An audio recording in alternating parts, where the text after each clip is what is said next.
Assalamualaikum warahmatullahi wabarakatuh. Bismillahirrahmanirrahim. Alhamdulillahirabbil alamin. Wassalatu wassalamu ala asyrafil anbiya'i wal mursalin wa ala alihi wa sahbihi ajma'in. Allahumma 'allimna ma yanfa'una wanfa'na bima 'allamtana. Allahumma faqihna fid-din wa 'allimna at-ta'wil wa zidna 'ilman ya rabbal alamin. Rabbi shrah li sadri wa yassir li amri wahlul 'uqdatam min lisani yafqahu qawli. Subhanaka la 'ilma lana illa ma 'allamtana innaka antal 'alimul hakim. La hawla wa la quwwata illa billah. Rabbi yassir wa la tu'assir wa tammim bil khair. Alhamdulillah, syukur kita pada Allah Subhanahu wa taala. Pada malam ini dapat lagi kita menyambung siri perbicaraan kita.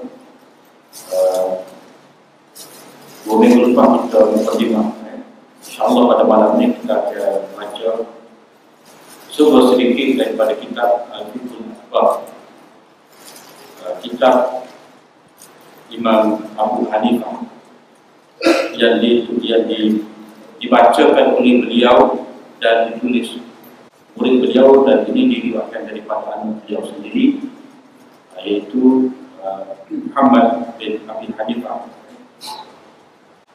Jadi kitab ni, kalau kita tengok, inilah rengkah ya kita. Sebab akidah ni dia rengkah. Dia tidak atau mana atau wajib kepada kita. Jadi kita pergi kepada uswah yang pertama itu Bismillahirrahmanirrahim, dengan nama Allah yang Maha Pengasih lagi Maha Penyayang.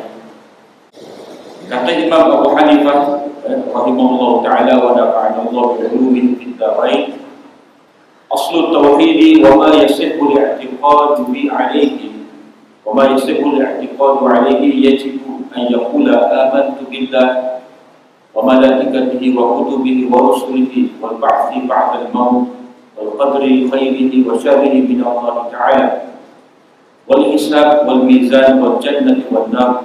Dzalika kulluhu haqqun. Asas tauhid dan perkara yang sah untuk diasaskan i'tiqad di atasnya adalah seseorang itu wajib mengucapkan saya beriman dengan Allah, para malaikatnya, kitab-kitabnya, rasul-rasulnya, kebangkitan selepas kematian, ketentuan baik dan buruk daripada Allah, perhitungan timbangan surga neraka, semua itu hak, adalah hak. Itu paragraf yang pertama. Ini kalau kita belajar dipanggil asas tauhid. Asas tauhid.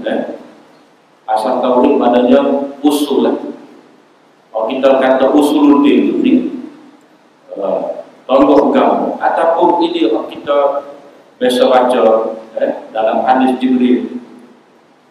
Kalau Jibril mai tanya kepada Nabi, akhbirni anil iman. Jadi jawapan Nabi lah. Jadi kata Imam Abu Hanifah, aslu tauhid, mana asas kepada tauhid. Asal, asal itu kita terjemah dengan asas. Kalau kita kata asal itu dalam bahasa Melayu kita boleh, mana asal sesuatu, punca sesuatu. Kalau kita kata asal keturunan, ada bagaimana kampungan, ada banyak siapa. Jadi asal tauhid ataupun asas ataupun dia tauhid. Jadi kalau kita tengok di sini dalam nombor 1 itu, Imam Abu Hanifah memulakan risalahnya tentang akidah dengan menjelaskan perkara yang paling penting yang menjadi akidah dan pegangan seorang Muslim. Itu rukun-rukun iman yang benar sebagaimana yang tersebut di dalam hadis Jibril yang terkenal. Fa akhbirni 'anil iman, qala an tu'mina billahi wa malaikatihi wa kutubihi wa rusulihi wal yawmil akhir wa an tu'mina bil qadari wa khairihi wa syarrihi. Beritahulah kepadaku tentang iman. Jawab Nabi SAW, iman itu ialah engkau percaya kepada Allah, para malaikatnya, kitab-kitabnya, para rasulnya, hari kemudian, dan engkau percaya kepada takdir, dan ini Tuhan Allah baik dan atau buruk. Ini hal kita belajar dalam hadis Jibril. Hadis Jibril ini kalau kita belajar Maqasid Al-Baqi, hadis yang ketiga atau hadis kedua. Keimanan yang disebutkan di sini adalah iman secara ijmali. Ijmali pada ringkas. Jadi hadis ini pengakuan atau ucapan lagu ini adalah yang menjadi fardu ain atas setiap kita. Atas setiap soleh-soleh ini dia kena kata lagu ini. Dia kena aktif kok lagu ini. Wajib atas dia. Benda dia ada fardu ain.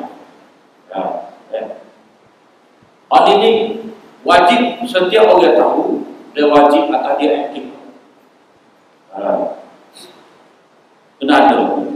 Kalau tidak ada hal ini, mana ya dia tidak beriman lagi. Sebab Nabi kata, antum bila adalah kamu percaya. Jadi kalau tak ada ini, tidak dikatakan sebagai beriman kepada Allah SWT. Kemudian kalau kita tanya, kita orang kata, kalau kita wajib beriman dengan Allah Ta'ala, itu elok sekali dengan malaikat, termasuk campur habis malaikat, kitab, rasul, hari semula. Lepas tu dia pun tidak tahu tauhid itu dengan hati mengesahkan Allah SWT. Jadi hal semua tu bila kita beriman dengan Allah SWT, maka dia masuk sekali lah. Memanglah betul tu, dia punya sifat juga. Beriman dengan Allah ni menghendaki kita beriman dengan malaikat. Bukan kata kita campur aduk atau iman dengan Allah dengan iman 5 perkara yang lain. Semua ni dia berkait dengan Allah Ta'ala, mari daripada Allah SWT. Untuk seseorang itu kenal Allah, untuk seseorang itu kenal Allah, beriman kepada Allah, mengakui keesaan Allah SWT, tidak dapat tidak dia kena beriman dengan 5 perkara ni. Sebab apa? Sebab Allah SWT dia tidak zahirkan diri dia kepada kita. Allah SWT tidak zahirkan diri dia kepada kita. Sebab tak ada lah kita kata mudah-mudahan, tak ada, bukan waktu dia. Bukan waktu dia. Setara kita kata racun, kalau katalah ular, ular ada dalam kubur. Kalau dia mengeluarkan bisa dia kena atas tanah, maka tak akan tumbuh pokok-pokok. Dan kalau kita baca dalam ayat Al-Quran, Nabi Musa minta dengan Allah SWT, Rabbi arini anzur ilaih, Tuhanku tunjukkanlah engkau tu pada aku nak tengok. Allah SWT kata, qala lan tarani, kamu tidak akan dapat tengok aku, walakin inzur ila jabal, tapi kamu tengok pada bukit. Fa ini istaqarra makanahu fa sawfa tarani. Bila mana engkau tengok bukit tadi, bila mana aku tajam maknanya apa? Tapi lihatlah kepada bukit. Kalau kamu nampak bukit itu tetap dengan keadaan dia, maka kamu akan lihat.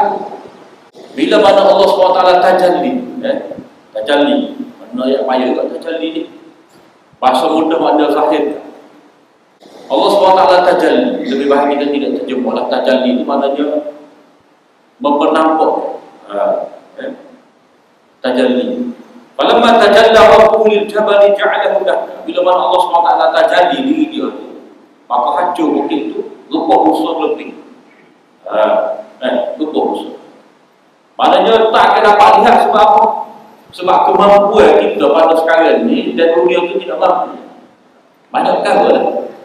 Sebab kita ada alam akhirat, maknanya nak tengok Allah SWT akhirat. Jadi oleh kerana Allah SWT itu tidak dapat dilihat dan kita tidak dapat berhubung secara langsung dengan Allah SWT, maka Allah SWT jadikan malaikat sebagai perantara kita dengan dia. Maknanya apa-apa ya Allah SWT nak beritahu kepada kita tentang agama dia, tentang diri dia, maka Allah SWT guna malaikat. Guna malaikat. Malaikat ni pula kita tak boleh nampak juga. Sebab dia makhluk cahaya. Dia menjelma dalam rupa-rupa dia, dalam rupa yang dia pilih. Malaikat ni dia boleh berupa dengan macam-macam. Dan hak boleh bukan semua dia boleh berkomunikasi dengan malaikat. Maka Allah SWT pilih Nabi. Jadi Nabi kali manusia itu, mana Allah SWT jadikan malaikat antara kita. Maknanya malaikat mari pada seorang Nabi. Dia perlu pada seorang Nabi ni sebab tidak semua orang mendapat wahyu. Kalau masing-masing orang mendapat wahyu, jadi tak ada mana lah agama. Maka mesti dia kena sorga.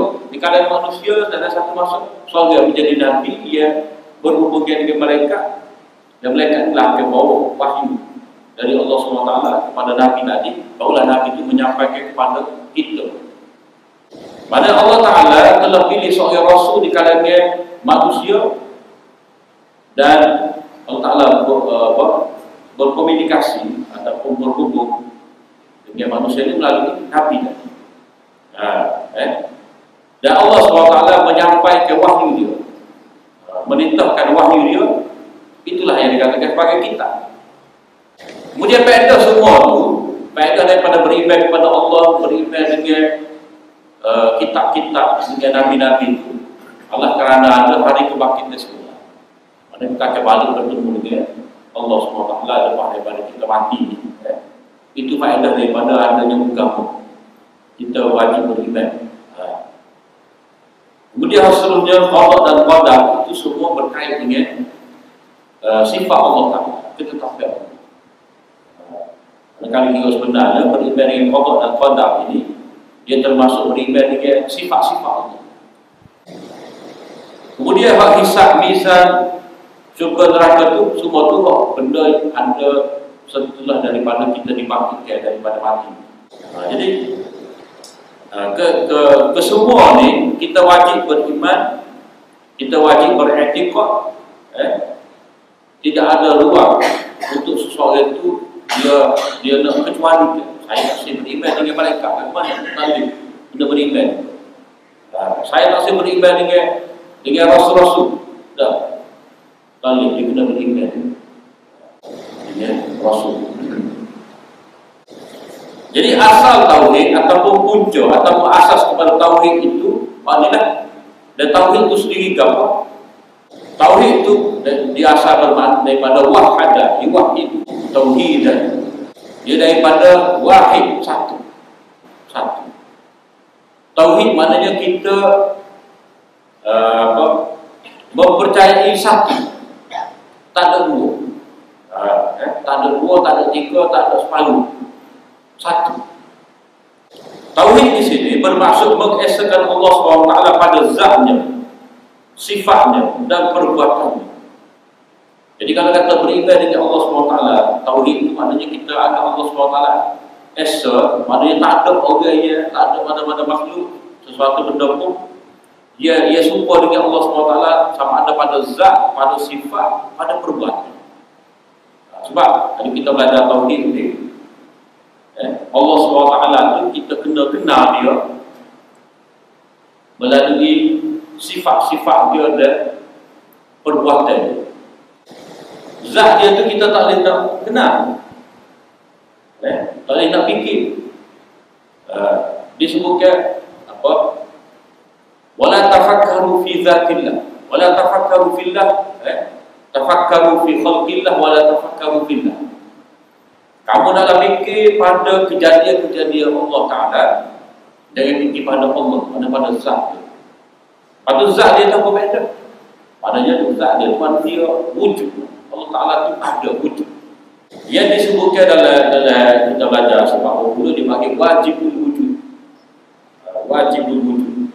Wujud, yakni ada yang wajib ada. Kalau kita belajar sifat dulu, yang awal lagi dia akan bincang Allah SWT ni wajibul wujud, wajib ada. Dengan arti lagu mana? Akal tidak dapat bayangkan. Alam ni tak ada pencipta. Mana akal tak boleh terima benda-benda yang ada akan dunia ni daripada segala jenis macam makhluk ini, tidak mungkin akan dapat bayangkan dia ada dengan sendiri, tak ada pencipta. Tak mungkin. Kalau kita tengoklah, kita tengok kapal, kita duduk tepi mata tu nampak di laut, nampak di laut tu perahu kapal jalan motor.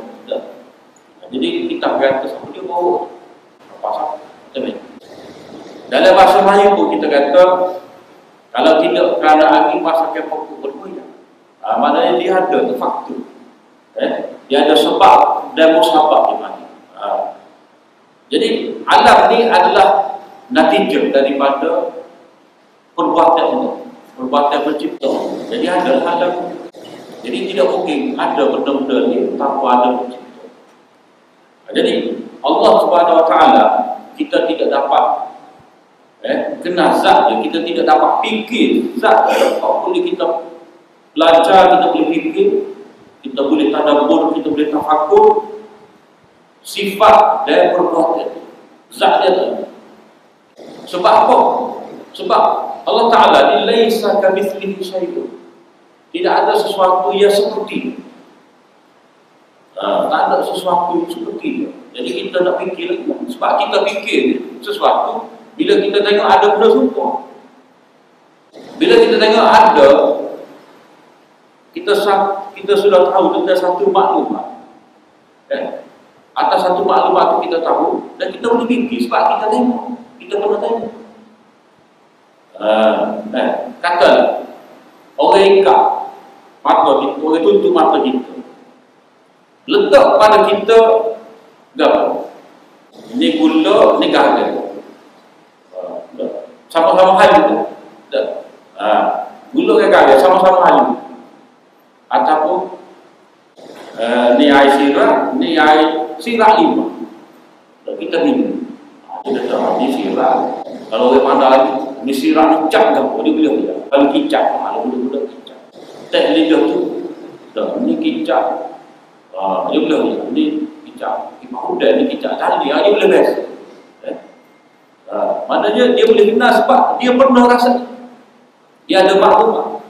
Allah SWT ni kita tidak boleh nak fikir tentang diri dia. Maka sebab itulah kaedah yang penting yang selalu disebutkan oleh ulama kepada kita berkenaan dengan Allah Ta'ala ni. Dikata ulama di hadis kullu ma khatara bi balik fallahu khilafu dzalik. Kullu ma khatara bi balik fallahu khilafu dzalik. Setiap benda yang terlintas pada kamu, ikutlah macam mana Allah tidak lagi. Maknanya kita ni, kita ada hidup kita ni, kita terlintas macam-macam kan. Terlintas nak pergi Maluku, terlintas nak jumpa orang tu, terlintas nak pakai ganti, terlintas nak buat ganti, terlintas. Teringat, terfikir, terbayar. Jadi Allah SWT tidak dapat difikirkan, tidak dapat dibayar. Jadi kalau kita cuba bayar, mungkin Allah, maknanya kita tidak dapat fikir tentang zat. Sebab itulah tak sok. Dia Nabi SAW ni, Allah SWT lebih mudah pada kita. Laisa kamitslihi syai'. Tak ada satu yang serupa dengan Allah Ta'ala. Lepas tu lagu mana? Allah Ta'ala kata wa was-sami'ul basir. Dia maha mendengar, maha melihat. Mana dia ada sifat-sifat sempurna. Bukan kata kalau tak sempurna kita kan, mana kita sempurna Allah Ta'ala. Tidak begitu. Maknanya walaupun Allah SWT nafikan keserupaan dia tu dengan mana-mana makhluk, dia tetap dengan segala sifat-sifat kesempurnaan. Alhamdulillahirabbil alamin. Segala puji bagi Allah Ta'ala, Tuhan sekalian alam. Puji kepada dia tu sebab layak dia, sebab dia tu memiliki sifat-sifat kesempurnaan dan dia adalah Rabbul Alamin, mencipta mentadbir sekalian alam dengan segala sifat-sifat kesempurnaan. Jadi di sini zat dia kita tak boleh fikir, tapi sifat dia tu kita boleh belajar, kita boleh tahu. Tak boleh nak bahaya dia. Dan sifat dan perbuatan dia pun kita tidak boleh nak agak serupa. Allah Ta'ala mendengar dan Allah Ta'ala melihat, Allah Ta'ala mendengar, apa kita mendengar juga. Allah Ta'ala melihat, kita melihat juga. Lagu mana? Serupa atau tidak? Itu panggil serupa pada nama. Sebab dengar Allah Ta'ala, dengar yang tidak terbatas dan tidak perlu kepada alat seperti kita. Kita mendengar dengan alat, kita mendengar dengan terhad. Kita orkat kita dapat dengar. Dekat. Kau jauh tak dengar ada. Benda yang kita nampak, kalau benda tu dekat yang kita pun kalau tutup. Gitu. Ada dinding. Dekat ya tepi. Kita dah letih dinding sini. Adakah buat balik? Kita bertanya pula orang. Mana penglihatan kita ni terang. Ada mata pun boleh jadi gabung, jadi tak nampak. Lepas tu kena ada syarat cahaya kalau kita. Banyaklah kalau kita nak tarik. Hukum mana pun sifat dan perbuatan Allah Ta'ala sesekali tidak menyerupai makhluk. Kalau ada hak serupa tu, panggil serupa pada nama. Dan bagi lagu tu dah disebut dalam Al-Quran, Allah Ta'ala mendengar, melihat apa semua tu. Walaupun tak sama dari segi hakikat dia, tetapi untuk mudah kita faham, Allah SWT sebut lagu tu. Taklah siapa kena pilih satu kalimah khusus untuk menggambarkan sifat Allah. Letih lagu tu. Allah SWT sifat dia tu maha sempurna dan kita boleh faham.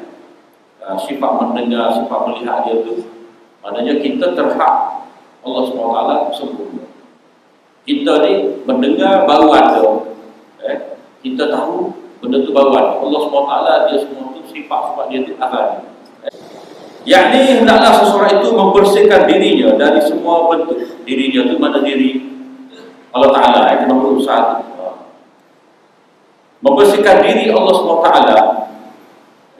dari semua bentuk kesyirikan dan beretika bahawa Allah SWT dipanggil membersihkan ini makna tanzih ataupun takdis, mensucikan Allah, mensucikan istilah ya. Dari semua bentuk kesyirikan dan beretika bahawa Allah SWT esa, tidak ada sekutu bagi, mana dia tidak berkongsi, tidak pada zatnya, sifat-sifatnya, perbuatannya, nama-namanya, hukum-hukumnya. Dialah yang menciptakan dan mentadbir alam, mengatur urusan makhluk-makhluk. Jadi tauhid itu, tauhid ini lebih mudah sebenarnya kita belajar daripada surah Al-Ikhlas itu sendiri. Qul huwallahu ahad. Tauhid katakanlah Allah itu esa. Lam yalid wa lam yulad. Allahus samad. Mana Allah SWT tempat tujuan hamba-hamba. Mana tempat makhluk lain berhajat. Maknanya walaupun makhluk-makhluk ni ada, bukan Allah Ta'ala berhajat mengadakan makhluk. Tapi makhluk tu berhajat kepada Allah. Lam yalid wa lam yulad, dia tidak dilahirkan dan tidak dia melahirkan, dan tidak ada satu pun yang setanding dia. Atau itu mudah. Karena kalau kita faham itu, maka jadilah kita ni ahli tauhid. Ahli tauhid ataupun muwahhid. Muwahhid ni lawan dia musyrik. Muwahhid ni mana orang yang mentauhidkan Allah. Bila kita mentauhidkan Allah, barulah layak kita sebelah binatang. Bila mana kita mentauhidkan Allah, barulah kita layak bersebelah binatang untuk makan. Kalau tidak, dia macam istidraj. Istidraj ni mana Allah Ta'ala leluk. Anda mau nak pakai kambing ko, nak pakai lembu ko, dengan cara tidak sebelah, tidak berikan kepada Allah, lagilah. Tapi dari segi kelayakan sebenarnya, kalau layak, sebelah binatang ni orang tauhid. Sehingga orang tauhid ni pun dia hanya boleh pakai sembelih ahli tauhid. Ahli tauhid hanya boleh pakai sembelih ahli tauhid. Manakala kalau orang itu tak Islam, tidak beriman kepada Allah SWT, kita tak boleh pakai sembelih dia. Dia kena ahli tauhid.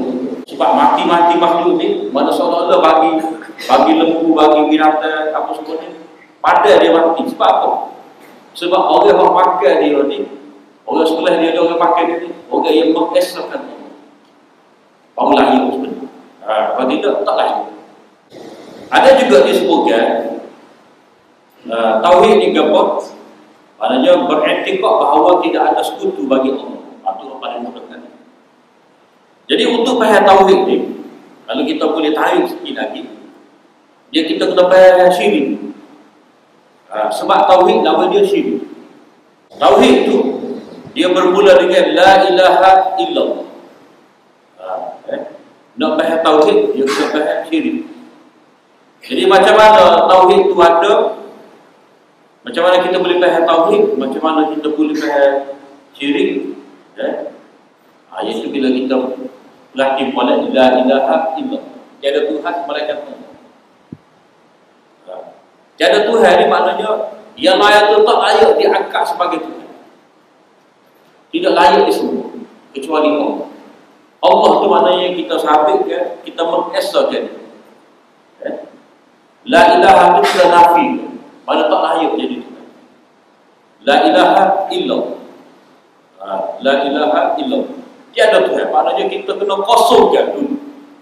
Buat ibarat air, dalam ibarat gelas kita nak isi air untuk kita minum, kita kena buang dulu. Kalau ada kotoran, debu, dah. Kita nak minum air kosong, nak buang dulu. Air minum ada, air teh ada. Kita masuk cuci bawah kita minum ke tidak? Dia ada hawa-hawa. Walaupun kita cuba, kita cuba dah air minum tu. Ataupun kita ambil tisu lah. Tapi bila buah air mana? Buah air lain, air putih, serut. Maknanya dalam bab tauhid ni dia kena jangan ada sedikit pun syirik. Kena buat tu. Awal-awal syirik pun tak syirik. Walaupun benda tu halus, kecil, tak. Jadi kena buat la ilaha kita nafi. Illallah barulah kita sampaikan Allah tu. Dalam apa yang diajar oleh Nabi, dia tekankan lagi la ilaha illallah wahdah. Seolah-olah la ilaha illallah wahdah itu wahdah untuk Allah, tiada Tuhan melainkan Allah Ta'ala sahaja.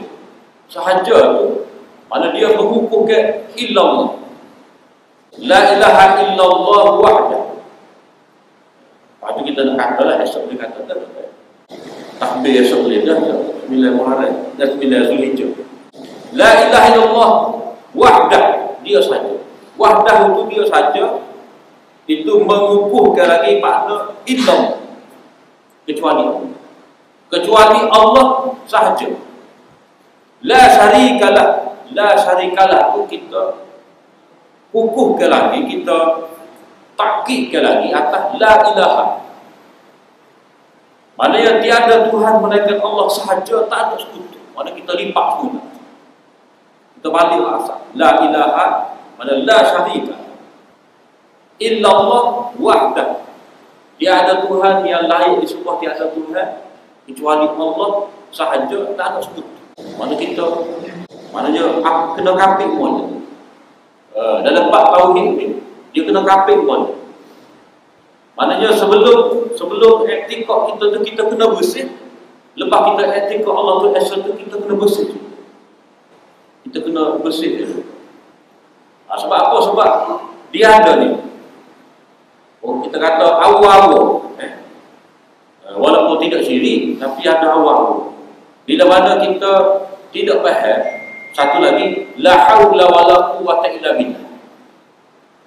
Itu ucapan walaupun ucapan kita ucap, menjang kita jawab azan, hayyalah salat hayyalah falah, dia ada makna tauhid juga. Maknanya janganlah kita rasa kita boleh semaya dengan kuatan kita. Janganlah kita rasa kita boleh mai masjid dengan daya kita, dengan rajin kita, dengan ilmu kita, dengan kepandaian kita, dengan alim kita, dengan warak kita. Allah, taufik dan hidayah Allah. Jadi dia kena ada suci daripada syirik sebelum dan selepas, barulah terjadi. Kemudian la ilaha illallah wahdahu la syarikalah. kita adalah mengesahkan Allah SWT.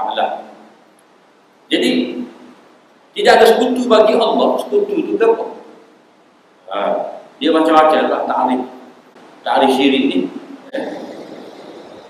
Kalau kata sembah berhala, kalau itu sembah berhala tak panggil syirik ke? Itu panggil kufur. Kufur. Alhamdulillah. Syirik ni bila mana kita ambil sifat Allah Ta'ala, kita letak pada mana-mana makhluk. Sebab itulah kita kena faham boleh sifat Allah Ta'ala macam mana, perbuatan dia macam mana. Mana bila kita tahu ni, maka kita tidak boleh ambil sifat ni ataupun perbuatan dia letak pada makhluk. Kalau kita letak pada makhluk, jadi syirik. Sebab itulah orang kita ni dia ramai, dia terjebak dalam syirik kadang-kadang dia tak faham. Kalau kita kata dia makan semutan, dia makan sumpah, dia semaya, dia obat, mustahil dia syirik. Kita kena tu, dia tak faham. Dia tak faham molek tauhid, tidak faham molek akidah. Bila mana sifat-sifat Allah Ta'ala ni, ikutlah apa-apa sifat-sifat Allah Ta'ala. Kita ambil sifat Allah Ta'ala ni, kita letak pada manusia. Mana manusia ni dia ada serupa dengan Allah Ta'ala, sifat, perbuatan, kuasa apa, kehendak apa, dia letak syirik. Dalam Al-Quran, dalam surah Syu'ara, disebutkan syirik itu apa? Idh nusawwikum bi rabbil alamin. Orang-orang dalam api neraka itu ditanya, sebab apa kamu jadi lagu ni, diazab ini? Idh nusawwikum, sebab kami menyamakan kamu dengan Tuhan sekalian. Pada bila kita menyamakan Allah Ta'ala dengan mana-mana makhluk, syirik. Sama ada kita buat ada Tuhan kedua, Tuhan ketiga, ataupun baca orang Nasara dia kata Isa tu anak Tuhan. Jadi dia telah menyamakan Allah SWT dengan manusia. Kalau kata anak Tuhan, maknanya tu Allah tu bapa lah. Maknanya menganggap Allah SWT ni serupa dengan makhluk. Mana kalau kata Nabi Isa tu anak Tuhan, maknanya Tuhan ni dia ada anak, dia tu sendiri bapa, dan tidak pun mustahil ada anak tanpa ribu. Maka bila demo tu kata Allah SWT tu Nabi Isa tu anak Tuhan, maknanya demo tu kata Nabi Isa ni Allah Ta'ala ni dia sifat bapa, dia sifat suami, sedangkan Allah SWT tidak ada. Allah SWT Esa. Wa ma yasihul i'tiqad, dan perkara yang sah untuk diasaskan i'tiqad. I'tiqad ni mana kalau bahasa mudah kan kepercayaan ataupun pegangan. I'tiqad pada bahasa bermaksud mengikat simpulan dengan buku. Mana kita sipu. Kita sipu. Sipu, kalau kata sipu, kemah lah. Sipu hati. Kalau sipu boleh buka tu, sipu hadiah. Ataupun apa kita diu apa? Nak berbuah lembu, tak.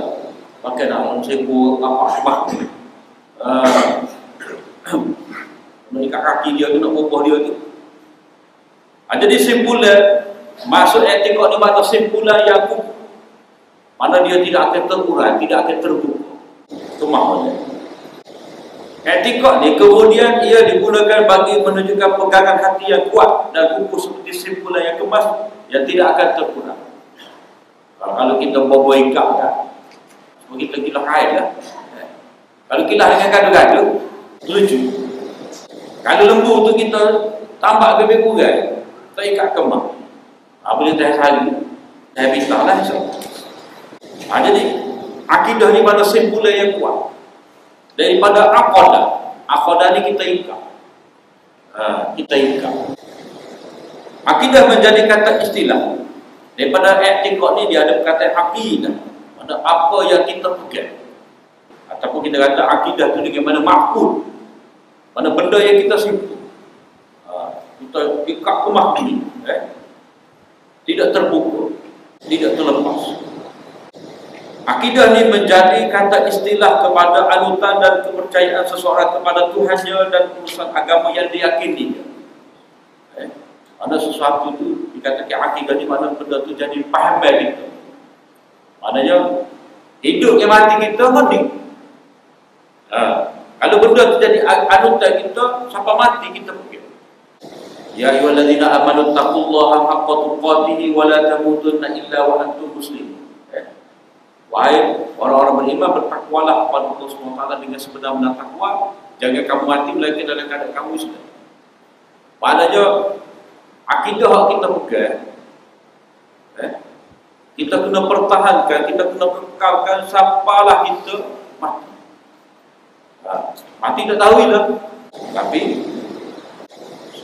kita kena kekalkan keadaan Islam kita, keadaan beriman kita, keadaan kita bertakwa kepada Allah SWT sampai akhir hayat. Jadi akidah ni dia tidak boleh berubah. Dia tidak boleh berubah. Ibarat tadilah, kalau kita kata kita ikat lembu tu, kita mentari baru kita kemas. Ada kalau kita duduk lalai kan, lepas. Ataupun boleh-boleh kita ikat kemas, cerah kita pelonggar sikit dah. Jadi aku mudah dia mau nak alih. Malam. Pagi esok dah tak. Jadi akidah kita ni dia kena kita kena ikat mati kemas. Kena jaga. Mana tak boleh ada ruang-ruang untuk kita merhati. Benda yang kita etikot kita percaya ni kena sampai mati kita kena pegang. Apa? Seseorang itu wajib. Mana wajib di sini benda fardu ain lah. Atas setiap orang. Fardu ain atas dia. Nombor 4 tu yakni seseorang itu wajib mengucapkan dengan ikhlas dari lubuk hati bagi menyatakan i'tiqad pegangan. Jadi i'tiqad ni asal dia pegangan dalam hati. Nak menzahir dia bahawa kita ni orang mukmin, orang Islam, kita kena sebut. Kita kena nyata. Sebab itulah kita kena mengucap.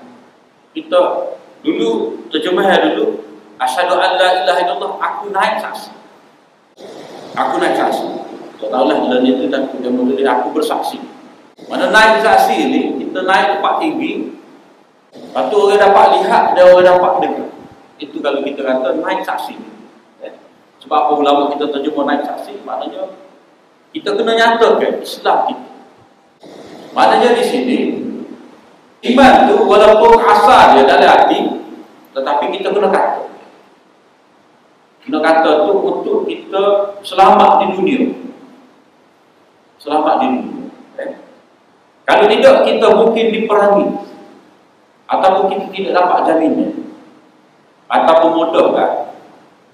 Kalau orang tak tahu kita ni beriman, payah dia pun nak tanya kita mana. Payah kan. Sebab itulah kena ucap. Kena nyatakan iman kita. Dia kena ada saksi. Walaupun dia bersaksi di hadapan iman ataupun dia hadapan pegawai-pegawai, dia tak ada juga 3 orang yang menjadi bukti. Kadang-kadang mualaf kita ni mati, tak ada sebab dia tukar apa IC ke apa. Dan tidak diketahui orang lain. Dia beriman, hak dia Islam dia tu pun mati dah ataupun tak ada. Apa ya? Nak berjalan hukum dunia. Jadi di sini seseorang itu kena ucapkan sebagai wajib.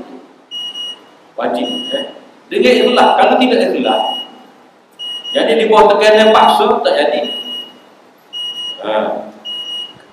Dia lawan daripada ikhlas ni nifaq, munafik. Orang munafik ni dia ucap dengan lidah tapi hati dia. Dari lubuk hati dia memang ikhlas betul-betul kan. Ini bahasa Melayu kita lah, lubuk hati. Dalam bahasa Arab itu guna. Tapi ada juga min salimil qalbi. Mana kok dia nekat betul-betul daripada hati dia. Mana tu mari dalam. Tidak kata benda tu dia mulut dia dalam. Jadi kata ikhlas ni kita terjemah sebagai tulus, suci. Tak campur, itu makna ikhlas. Suratul Ikhlas. Maknanya pengakuan yang suci, pengakuan yang tulis.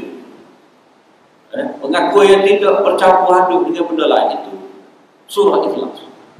Dan itulah tauhid. Tauhid ini ikhlas. Satu lagi makna tauhid ikhlas ni maknanya bila kita mengucap ada benda-benda lagu ni, ikhlas ni juga dengan makna selamat. Khulus. Dalam bahasa Arab dia kata khulus ni makna lepas. Lepas, selamat. Maknanya orang yang mengucapkan benda perkara iman ini, makna dia akan selamat daripada kekal dalam neraka. Kalau dia mengucap dengan ikhlas hati tadi, ikhlas tu maknanya bila diucap ini dia akan ikhlas tadi, maknanya ikhlas dalam keadaan suci, bersih, tak campur aduk. Ikhlas satu lagi yang kedua, dia akan selamat. Mana ucapan inilah akan menyelamatkan dia di akhirat. Itu makna ikhlas. Sebab ikhlas ni suci, satu lagi menyelamatkan, khulus, mana dia boleh lepas. Selamat macam mana? Selamat daripada kekal dalam neraka. Kita mengucap la ilaha illallah ni, dalam hadis Nabi kata, man kana akhiru kalamihi la ilaha illallah dakhala al-jannah. Orang yang akhir kalam dia tu dengan la ilaha illallah masuk syurga. Masuk syurga tu maknanya dia selamat daripada kekal dalam neraka. Cuma orang mukmin ni dia ada dua bentuk. Dia selamat daripada kekal dalam neraka, satu lagi dia selamat daripada neraka. Dua, selamat daripada neraka mana tak masuk neraka sama sekali. Satu lagi selamat daripada kekal. Sebab orang mukmin ni dia dua macam. Kalau dia mati dalam keadaan tidak bertaubat, dalam keadaan banyak dosa-dosa, dia terpaksa dibersihkan. Dia tu bergantung kepada masyiatullah, kehendak Allah. Kalau Allah Ta'ala nak ampunkan dia selamat daripada api neraka. Kalau Allah SWT nak cuci dia, itu neraka lah. Dia akan keluar juga. Dia akan keluar juga. Cuba kita sama-samanya minta Rabbana atina fid dunya hasanah wa fil akhirati hasanah wa qina adzaban. Wahai Tuhan kami, berikanlah kebaikan kepada kami di dunia hasanah, di dunia kebaikan, di akhirat pun kebaikan juga. Wa qina adzaban, selamatkanlah kami daripada api neraka. Masuk pun tak sih, selamatkan. Jangan jadi macam orang Yahudi. Orang Yahudi kata, wa qalu la tamassana an-nar illa ayyaman ma'dudat. Kita ni tak akan kena api neraka. Orang Yahudi agak dia kecuali beberapa hari je. Beberapa hari je kita, mana kita kalau kita boleh masuk neraka beberapa hari. Tapi kita ahli syurga. Jadi Allah Ta'ala tak sih daun. Dia kena kata. Kalau dalam hati tu dia kena kata. Jika ditanya ni maknanya kalau kita belajar kitab Arab tu, dia ada soalan dan kita nak jawab. Sebab tujuan daripada kita belajar akidah ni, satu nak mengenal Allah, nak tahu sifat Allah Ta'ala. Satu lagi kita nak menambahkan keyakinan kita. Satu lagi yang ketiga, kita nak menghilangkan syubhat, keraguan orang-orang yang sesat, ahli-ahli bid'ah, keraguan yang ditimbulkan oleh pokok zindik ataupun pokok etis. Jika ditanya, mengapakah disebutkan hendaklah seseorang itu mengucapkan, tidak hendaklah seseorang itu beriman.